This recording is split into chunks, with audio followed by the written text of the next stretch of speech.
You may ask why government needs a planning function. Surely it has so much power. It can pass laws in Parliament, it can employ people, it can design policies. But what we've seen in South Africa, and the story told by the Diagnostic, released by the National Planning Commission, is that things go wrong. And it's very important to understand what goes wrong and to fix it. It's for this reason that the Planning Commission was set up to try and bring these issues together and focus on the future. So let's take all of these stories together and let me share with you the story of Thandi. Thandi is a young African woman, 18 years old, passed grade 12 in 2010. She was part of a group of just under 1.4 million 5, 6, 7 and 8-year-olds who started school together in January 1999. But so many of those who started with her dropped out at various points. The bulk of them, some 46% in fact, drop out at high school between grades 8 and 12. So that the people who come through the system, there were only 600 and odd thousand left of Thandi's group by the time they sat to write grade 12. 13% attained education sufficient to get them into university, and a further 12% allowing them to enter a college to do a diploma. So it's a very small group. 25% of those who started have the opportunity to take things further. But out of that entire group, somebody like Thandi, who went to a school where virtually everybody is poor and African, and because she is a female, her chances were only 4% to get into university. Getting a university pass does not automatically mean that she would attend university. In Thandi's case, she couldn't.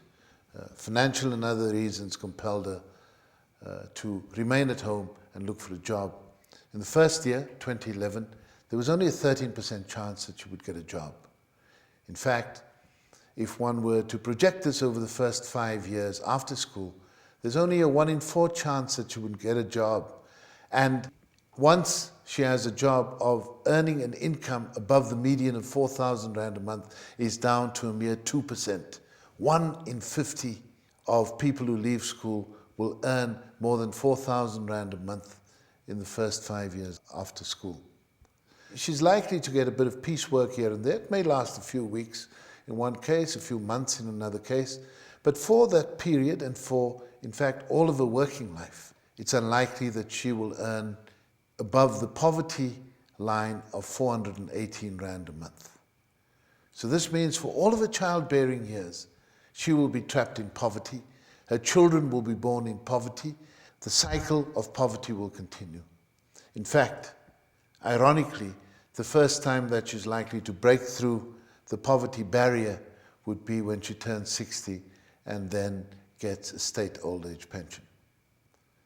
It's an important story to understand because there are so many Thandis in South Africa, and education is a fundamentally important part of it, but it's not the only part.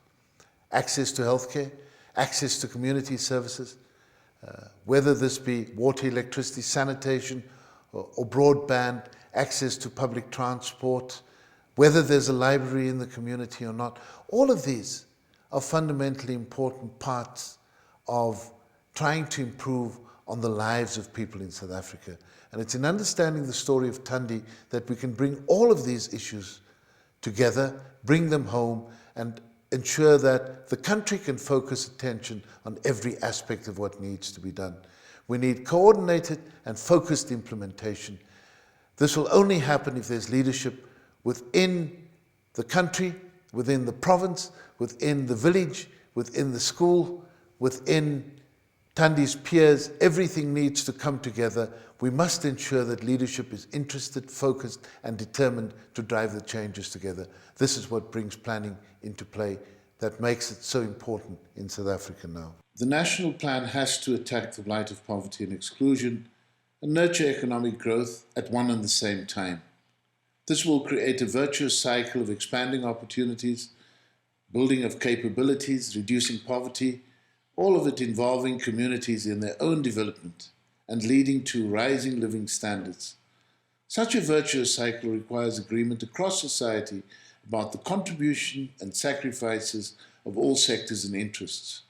This will translate into greater confidence and a greater field of opportunities for individuals and the country. Growth and development and reducing poverty and inequality are the core elements of this virtuous cycle.